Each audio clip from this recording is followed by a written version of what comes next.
Hi, I'm your host, Jürgen Strauss from InnovaBuzz, and I'm really excited to welcome to the InnovaBuzz podcast today from the Bay Area in California, James Hipkin, a marketing strategist, a digital agency leader, and, as he likes to say, a bit of a Don Quixote tilting at the windmills of marketing chaos. James has spent decades helping businesses, big and small, find their true north in a world full of shiny objects and marketing fads. He's a champion for strategy, a believer in the power of real customer stories, and a pioneer in using AI not to replace the human touch, but to amplify it. If you've ever wondered what happens when you mix a storyteller, a tech enthusiast, and a crusader for clarity, stay tuned. You're about to find out. Welcome to the InnovaBuzz podcast, James. It's a real privilege to have you as my guest. I'm thrilled to be here. Looking forward to our conversation. Yeah, me too. I'm really looking forward to it, especially since you're someone who's not afraid to challenge the status quo and bring a little bit of fun to the serious business of marketing. To kick things off, what impact do you aim to make in the world, James? I would like to just one business owner at a time get people moved away from what I call, icky marketing, and embrace the philosophy that truly effective marketing brings as much value to customers as it does to the business. Yeah, that's I like the icky marketing term, and it's there's still so much of that around in this day and age, and yet um, the philosophy around educating your ideal audience is so powerful if you do it well, and can be so valuable. So yeah, Absolutely. tell me a little bit more about this idea of the Don Quixote and and your unconventional approach. Well, one of my little things that I do that's a bit controversial, um, is, and it's also a tangible example of what I've just spoken about marketing that creates value for customers. And that's, I want people to stop saying call to action, right? And of course, every business owner who's listening today has been told from day one, you've got to have a call to action. You've got to have a call to action. You've got to have a call to action. But think about it. From the customer's point of view, a call to action is a marketer shouting at a customer and telling them what to do. Customers don't want to be shouted at. They don't want to be told what to do. So what I'm trying to encourage people to do is think in terms of, I'm going to create people like you pathways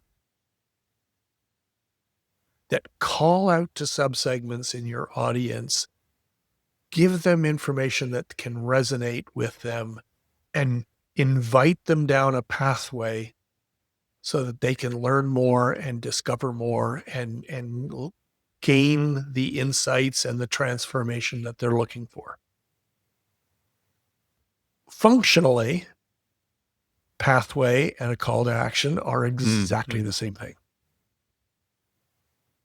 But the mindset shift, by just stop calling it a call to action and start calling it a pathway, that mindset shifts, moves you out of shouting at customers and telling them what to do versus creating value for your ideal customer and supporting their journey to the transformation that they're looking for.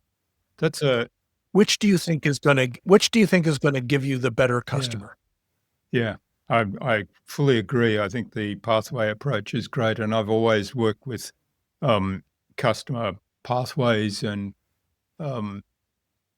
I do use the term call to action, but I've always struggled with the idea of, buy now type of calls to action. And my calls to action typically are go here to find out more. Right. Which is kind of the signpost on the pathway for me, to use your metaphor. Yep. And that shift in mindset is really important. And the results are spectacular. But more important, you're getting the right customers for the right reasons. Mm. And when you get the right customers for the right reasons, they stay customers. Because another principle of marketing is that the most important sale is not the first sale. It's the second sale. Because if you can sell something to someone twice, the chances that you'll sell a third time, fourth time, fifth time, sixth time are exponentially improved. Yeah. If all you're thinking about is the first sale, chances are that's all you'll get. Yeah. And as someone that is a customer of a lot of businesses, and I know when I'm the customer that I can pick up when they're just interested in taking my money once off. Mm-hmm. And once they have my money, they're no longer interested in me. So it's a kind of a one-off purchase rather than the opposite, which is they're genuinely interested in my success and helping me. And this is a tool I need right now or a service I need right now. And, but they're interested in my long-term success. So at some point in time, they may have something that I need then, or they may develop something that I will buy. And there's been lots of examples of that as well, where a business has developed something new and I've just jumped straight onto it because A, it was a fit for what I needed, and B, I knew they'd been taking care of me well. So it was a pretty easy decision to get the service or product. Right, exactly. And just, it doesn't take a huge change, but it does take some adjusting in how you think about things. But the payoffs are huge. Yeah, it's great. One of the things we talked about before we started recording was the idea of AI. And I know you've published a couple of, your latest 2 blog posts were speaking to the subject of AI and using AI to enhance the human experience, I think was what you said, or maybe it was the quote you used there that I referred to when we talked before. Tell us a little bit more about some of the ways you use AI in your work, and in particular, how you avoid that what I call abdicating the human touch to the technology, because guiding people on this pathway and this relationship marketing you've described does really require that human touch, doesn't it? Right, it does. But so much of what makes our brains work is stimulus. And if you've got a resource that can provide additional stimulus, that's going to be super powerful. I'll give you an example from this morning. We're working on an e-commerce business for a client. And, we have the ubiquitous related products block at the bottom of the e-commerce of the product page. And I'm like, surely we can do better than related products. So I went into the GPT that we had built for this client, which has the client's best customer avatar and journey map and lots of information about the products and the rest of it. And I said, look, we've created this related products block at the bottom of the product single. What can we call this section that's going to be appealing to the audience? And it came back with 10 good ideas that I never would have thought. And 3 of them were really quite solid. Right? So I took these 3 ideas, and now this particular client's audience is primarily women, and I'm not. So I took these 3 ideas and I went out to my staff, who are 90% women, and I said, "What do you think? Which one appeals to you?" And I got a bunch of feedback back, but then my marketing director says, "Why don't we ask their email list what they think?" Mm. Brilliant, right? None of that would have happened if I didn't think about, let's get a second point of view on Yeah. this. But what happened was, the AI gave us some information, and it stimulated a chain of thought. It enhanced our own capabilities because it is so much easier for people to react to something versus filling a blank page. I think that So it gave me Mm. 10 ideas. 3 of them were solid. Shared the 3 ideas with the women on my team. They came back with some feedback. One of them came back with another idea. That's a really good, very simple, but very powerful example of how you can use an AI to enhance what you're doing. and I think it's a really wonderful story sort of right from the outset, because often we're in this situation, and like the one you described, where we say, "Oh, I don't really like that. I'd like to do that different, but got no idea how to do that different. Just know I don't like that." Which is where Mhm. you were you were at. And Yeah. then Well, because it's one of those things you see yeah, all yeah, the yeah. time. And when you see something all the time, every single website you go to is related products, related products, related. It's you get Hmm. blocked. The AI isn't blocked. Yeah. Yeah, that's right. It's sort of like an instant brainstorm, and then you take the next step, which is bringing back the human element again, and saying, "Well, okay, who are the people this is talking to, and let's go find some of those people and see what they think." Hmm. Well, and another example, when I'm writing something, I'll write something and then I'll take what I've written and I'll go to ChatGPT or Claude. Claude I actually prefer for this, and I'll say, "Look, I want you to be a six-figure business owner whose growth has stalled. And I want you to give me your perspective on this piece of content. Give me their perspective on this Hmm. piece of content." Right? And the insights that come back are like, "Oh, wow. Huh. Wouldn't have thought of Hmm. that." Right? So you can ask it to be your audience and ask it to respond to your content. And it's like email marketing. We do this a lot for email marketing. We're trying to write an email for a client, and then we'll ask, I, I want you to be the audience and then react to this email. Hmm.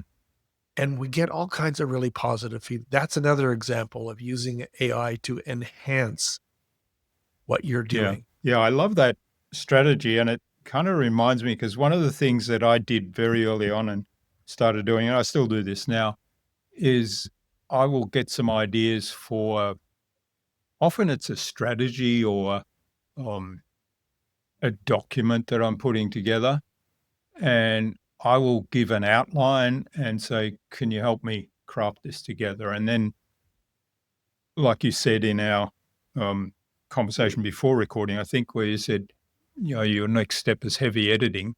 So I will go Mhm. through, before I get to my own heavy editing step, I will go through and go back to whichever one I'm using, ChatGPT or Claude, and say, "I don't like this paragraph. Can we drop this sentence or change this around?" And so there'll be a lot of dialogue like that, particularly in the early Mhm. days. Um, Mhm. and and then ultimately I have a something that I then take away and do my own editing on. But what you're describing is then taking what you've edited and go back and reversing the roles almost. Let ChatGPT come back and Yes. say, "Oh, I'd change that sentence." Right. Right. And it's the back and forth that you're getting because they have no agenda. The AI has no agenda. It does what you tell it to do, and it will do it to its best ability, but it has no agenda. And as a result, it gives you feedback on, I mean, I literally have had it come back to me and say, well, this doesn't make any sense because they're coming at it from the point of view of the person I want them to look at it. And from that point of view, it didn't make any sense. It made sense to me because I wrote it and I'm inside of it. But this inside out versus outside in thing it's a powerful thing for business owners to wrap their head around because you live in a box and all the stuff that's swirling around you is important. But your customer isn't in that box. They're living in their own world. And if you're lucky, you are a dot on their horizon, if you're lucky. So how do you break through the noise and get your message to them? You know, you've heard the phrase, I imagine, boardroom boredom. You know, having worked in advertising for a long time, we deal with that a lot, where the client gets bored with a TV spot. It's, well, we need to do a new TV spot. Well, yeah, really like to take your money and all that good stuff, but the TV spot is still performing in the marketplace. The consumers are not bored with it. Yeah. So maybe we should revisit this in 6 months and before you spend, $350,000 to produce a new TV spot today that you don't really need.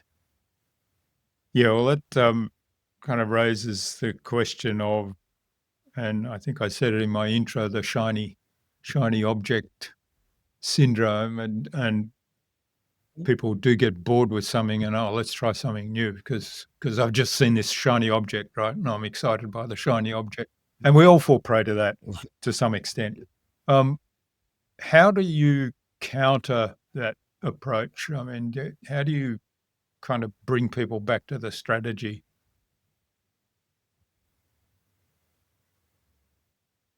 I don't necessarily try to bring them back to the strategy. I'm thrilled if they've got a strategy, frankly. When you think about it, marketing consists of three things. So it's a three-legged stool. A stool with two legs isn't terribly stable, right? So you've got one leg is the marketing strategy, which is all about the who and the why. Then you have the marketing plan. That's all about the how and the when. And in my world, my lexicon, the strategy is the avatar, the who and the why, and the plan is the buyer's journey map, the how and the when. The third leg is measurement. Are you actually measuring everything you're doing?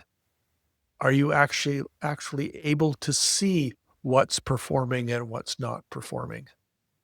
And I'm not talking about vanity metrics here. Yeah, how many likes you get. I'm talking about if you're trying to generate traffic back to your website or traffic back to a sale of some sort. Do you have UTM codes in place on all those links? Are you actually tracking the performance of one channel versus another channel? I mean, we had a client who came to us, because they were like trying to deal with 6 different social media platforms. So I said to them, so which one is performing the best? And they just looked at me. They had no idea. I said, well, okay, step 1, before we start willy-nilly canceling things, let's put tracking pixels onto all this activity, and let's let the customers tell us which ones are working for you. And in fairly short order, we had winnowed their 6 down to 3. And then we were able to take that further down to 2. And their results went up and their costs went down. And who doesn't love that combination? Just by adding the third leg into the stool, measurement. So the way I get around, I mean, boredom is a thing, and clients do get bored with things because they've been doing it, deeply involved with it for like intensely for months, but the consumers have barely seen it. So you've got to give it a chance. You've got to give it some time, and you know, the old direct marketing world adage was, you know, test versus control. You know, direct marketers didn't just change tactics. They wanted to try something new. They tested it to see if it would perform better than the control, which was what they were doing already. And if it did perform better than the control, they didn't just willy-nilly change it out. They would do a confirmation test, where they would do a test of 2x or 3x the sample size to see if, was this an outlier or is this real? You know, and then once it's been through that rigor, then a change can be made. Yeah, it's a very scientific approach. And I've often found that that's the one, even where people have developed a strategy and it might seem like a sound strategy on the surface, and they have a clear idea of who their ideal customers are. The pathway thing is often missing, but what the easy one to kind of get straight into and implement is the data collection and the measurement part that is almost always missing. When I've spoken to people who've kind of said, we need some help, we're not happy with how things are going. Yeah, and that's why I use the three-legged stool metaphor for to talk about this, because it's like, how well balanced is it going to be on just the two legs? You know, you can keep it upright, but there's a lot of wiggling involved. That's right. Yeah, it's a bit like so I have a camera tripod that I use if I want to take long exposure photos to keep the camera steady, but I also have a monopod, and that's, I have to hold that. And the only reason for the monopod is it's better than hand holding the camera. And the reason I have it is it's a lot less weight to carry when I'm hiking, for example. But I wouldn't use it as a tripod. I couldn't use it as a tripod. Right. Exactly. So, make decisions based on data. And AIs can really help you with that, capturing that data. For example, something we're doing right now for a couple of clients. There's an old concept out of direct marketing called RFM. Are you familiar with RFM? The anagram doesn't ring a bell, no. Okay, so the acronym stands for recency, frequency, monetary. Okay, yeah. And the idea here, and it comes out of the catalog industry, that's from the 1970s, because catalogs are expensive. So they didn't want to be shipping them to people who weren't going to be buying. So that, and the proven methodology was the customer who buys from you most recently, who buys from you most frequently, and who spends the most money with you is the customer most likely to buy from you again. Well, that simple RFM analysis can be very, very powerful tool. However, while conceptually it's not a difficult thing to wrap your head around, actually doing the analysis can get a little bit mathematical. But if you can download a customer file from your e-commerce store, you can ask ChatGPT to perform the RFM analysis, and it would do it in seconds. Right? There's another example of using an AI to enhance what you're doing. And then you can have it output a CSV file with, putting the customers into quintiles and tagging the quintiles 1 through 5. and then use those tagged quintiles to update your email marketing system. And now you know who you're emailing Yeah. to. Such a simple idea. So Mm. powerful.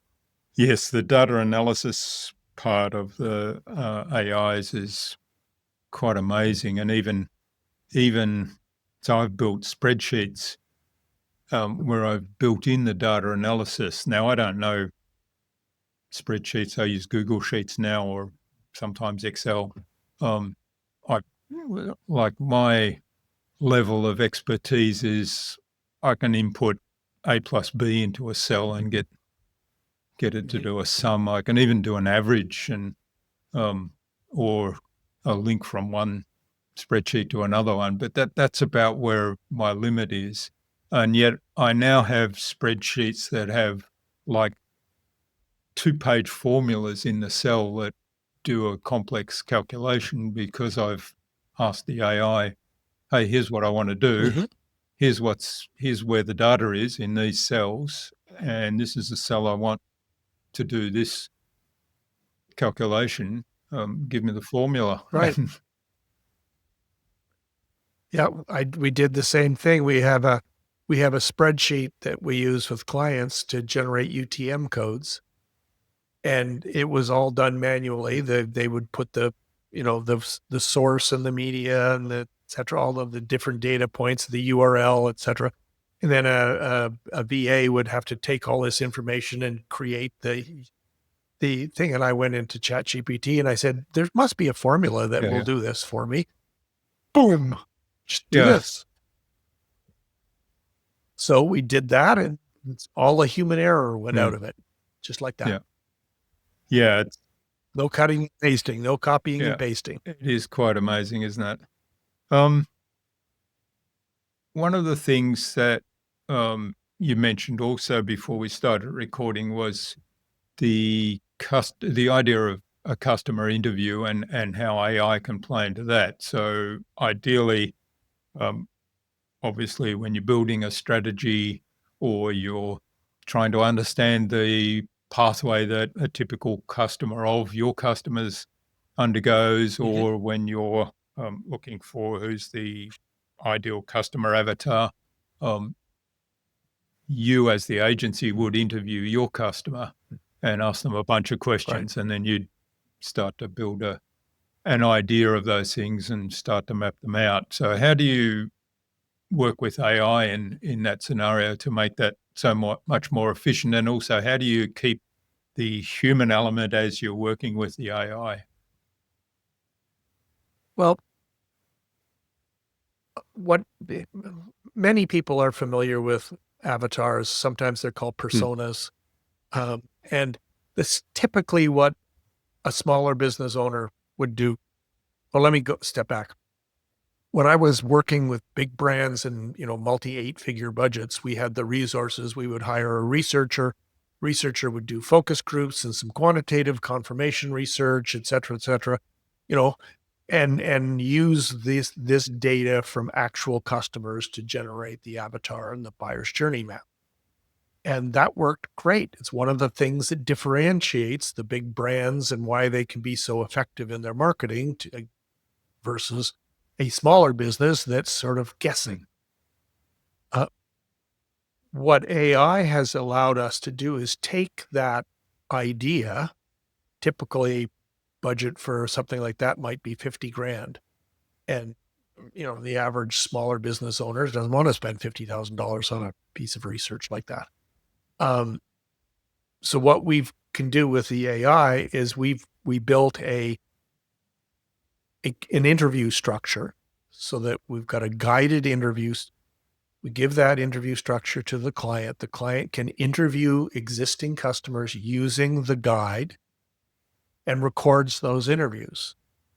Then we transcribe the recordings and we use those transcriptions. And we've got a GPT that we've built that has been trained with a lot of, background information around the psychology of, you know, personas and journey maps and I mean, it took us about 18 months to put this together. But then the GPT can use the transcripts from these interviews to generate an avatar and a buyer's journey map that is very accurate. And more important, it's objective because it's not based on what the client thinks. It's based on what their customers have actually said. And when you can use these insights to craft your marketing, you're much more likely to break through the noise because you're talking about the things that matter to your ideal customers in the tone of voice and the style of language that your ideal customer wants to hear. And that instantly breaks through the noise and goes, I'm talking to you. And they go, I'm listening. Right? That's a much more cost-effective solution. Now, is it as good as if I hired my friend Susan, who does this for a living, and we paid her $50,000 and she did? No, probably not. Is it a vast, huge improvement over nothing at all, or making it up yourself? Absolutely. Now, we can also take that same idea and do sort of a light version of it where we'll take the interview guide, we'll give the interview guide to ChatGPT and then we'll say, we want you to go into this subreddit. Like we have a client that sells whole stone ground organic flour. And there's lots of baking subreddits, people talking about baking, right?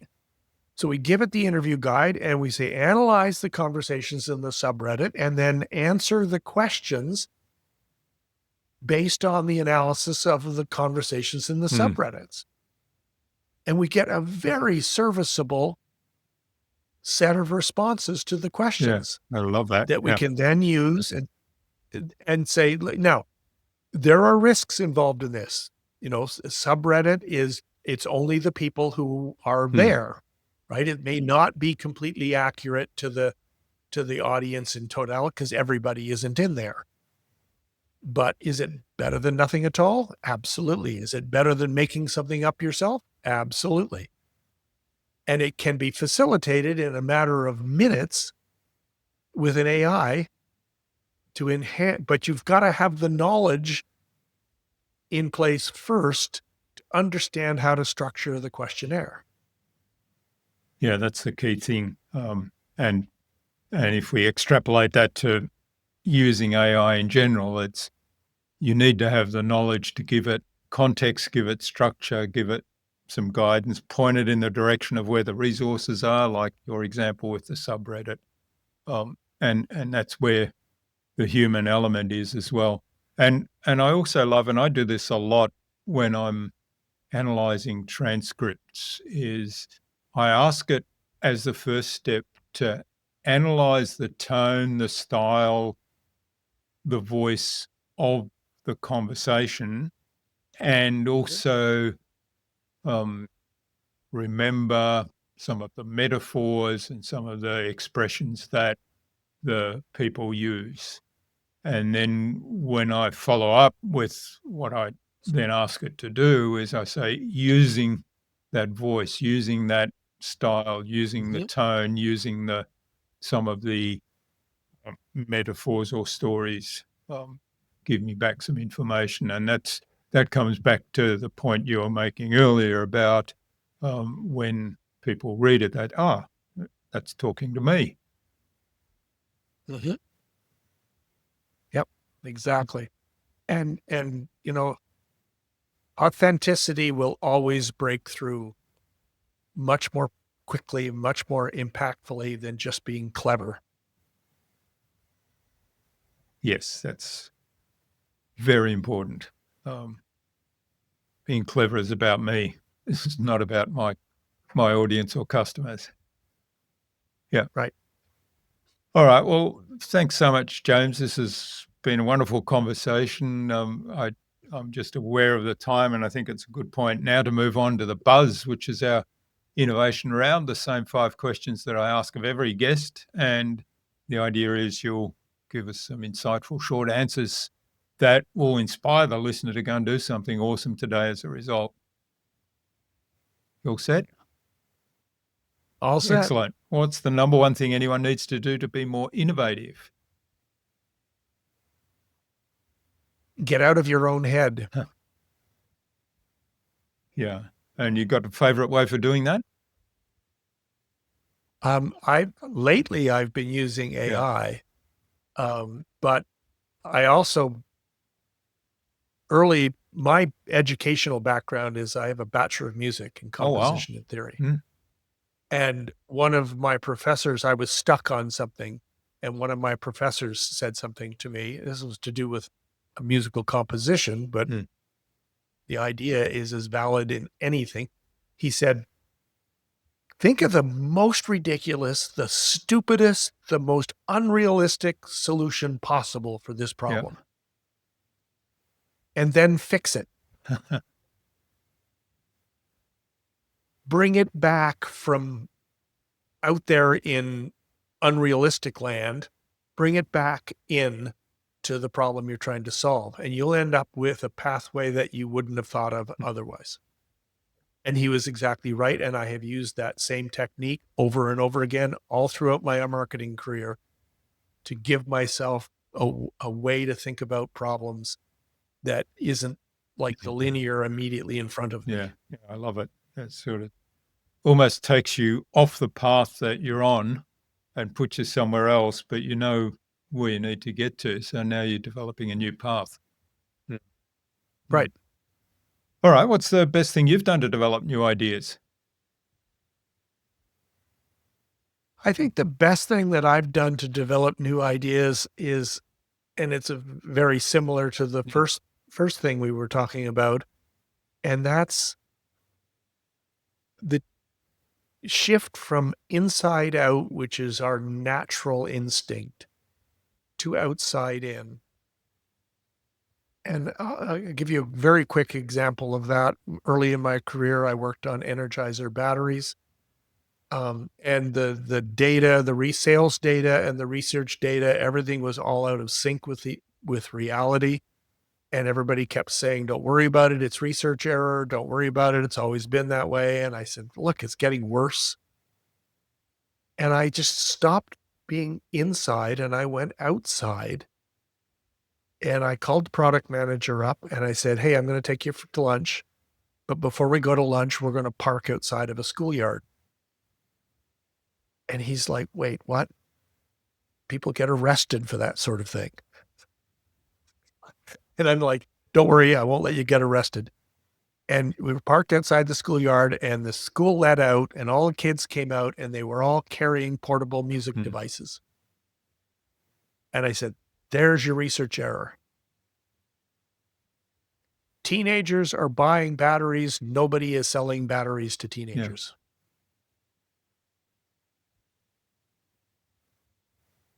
And I solved that problem by getting out of the inside and going to the outside. And just observing, seeing what's really happening. Right. Observing what was really happening. Excellent. I love it. Great example. All right. We talked a lot about AI. Maybe that's the answer. What's the favorite resource you use most often? I think that my favorite resource that I use most often is the people on my team. Love it. Yeah. You know, I've been doing this for a long ass time and I've got a lot of gray hair, which is well earned, but I do not have all of the answers. I have never had all of the answers.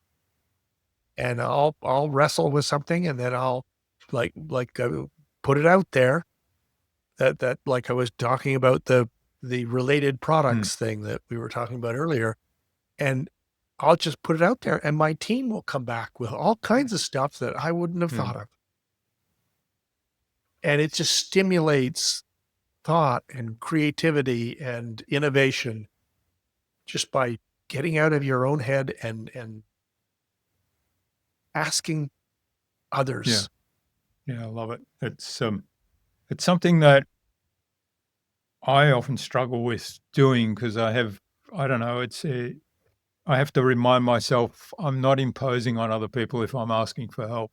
And I was having this Right. conversation with my last guest who pointed out that, hey, by asking for help, you're giving somebody the opportunity to help, which, Right. is a gift. Yeah, it's a It's a value gift to them. proposition, Mm, honestly. Yeah. It's good for team building. It because people want to work with mm, humans.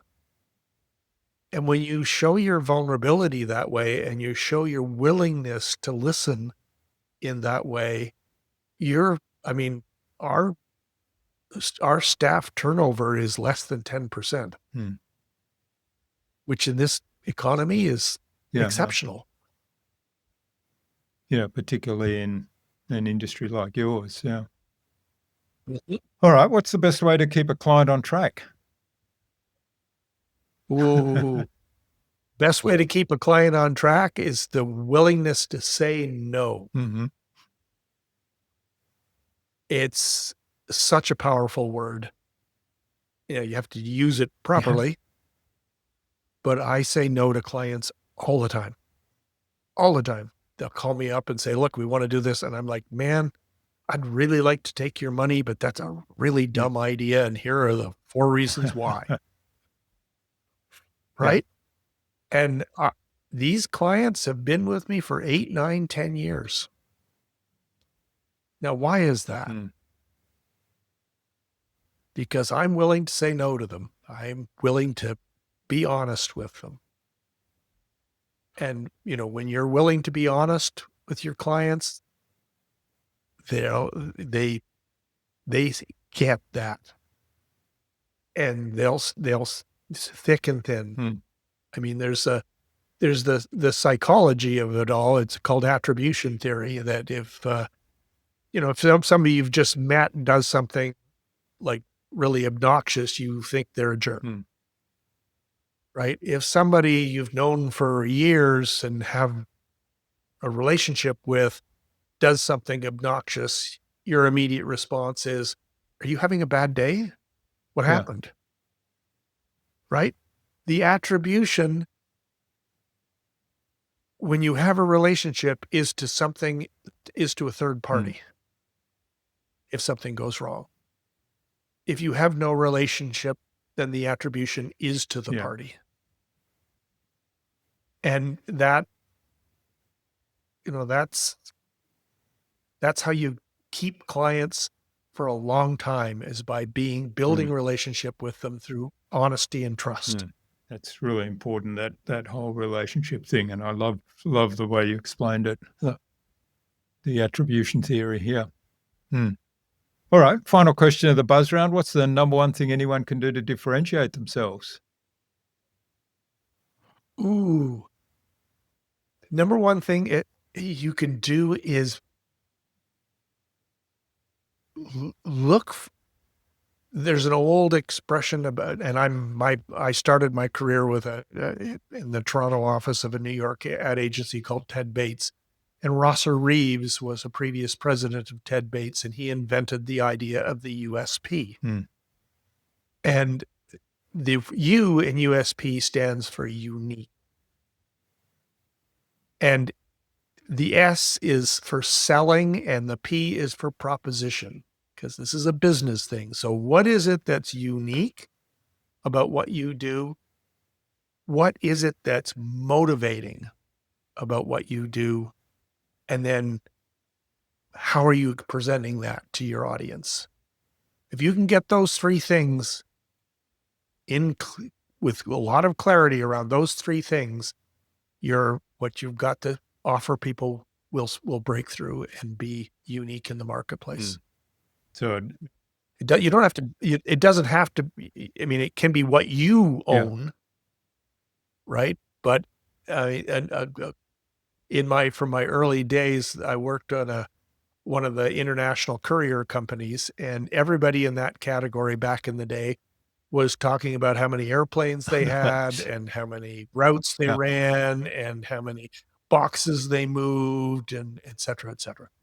And along came this little startup out of Memphis, Tennessee that had this very innovative hub and spoke system, but they didn't talk about the hub and spoke system. What they talked about was when it absolutely positively has to be there overnight. Right? They claimed that. Now others could do it, but nobody else was claiming it. Presenting it in that light. Yeah. And also the other thing was that understanding who your audience is. All the other courier companies were talking to the CEOs, the CFOs, the COOs. What they failed to realize was that the real decision maker for their services were the executive assistants. And what was the problem the executive assistant needed? They needed a solution for when their boss had messed up something and needed to get something to Cincinnati tomorrow. Yeah. Right? Yep. That's right. And then that made them look like they can fix anything for the boss, right? So it's making them the hero. That's right. All right. Well, thanks for getting us through the buzz round, James, and thanks for the conversation today. Now, where can people find out more about you, about the work you do, and maybe even get in touch to say thanks for what you've shared today? Well, I learned so much by talking to business owners. So what I like, people are willing, if they go to vipchatwithjames.com, they can grab some time on my calendar. We'll have a virtual cup of coffee, and I'd love to hear about your business. I'd love to hear about your marketing challenges. Hopefully I can add some value and some perspective to make what you're doing bring value to your customers as well as to your business. Excellent. And we'll include that link in the show notes so people can click straight through. And if you do, please do mention that you heard James on the InnovaBuzz podcast. So as we wrap it up, James, what action would you like our listener to take out of our conversation today? A key thing that I remind people is that, stop trying to boil the ocean. Find a few things, figure out how to do them well.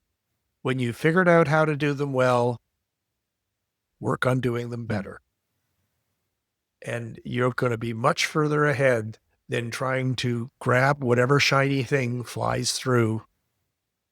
Let your customers tell you what's working and do more of that.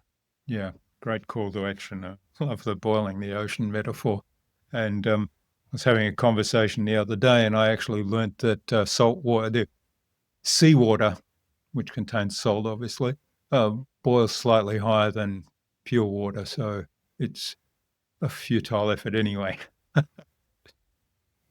All right. Well, I didn't know that. My life is enriched as a result. Well, thanks so much. I asked ChatGPT because I wasn't sure.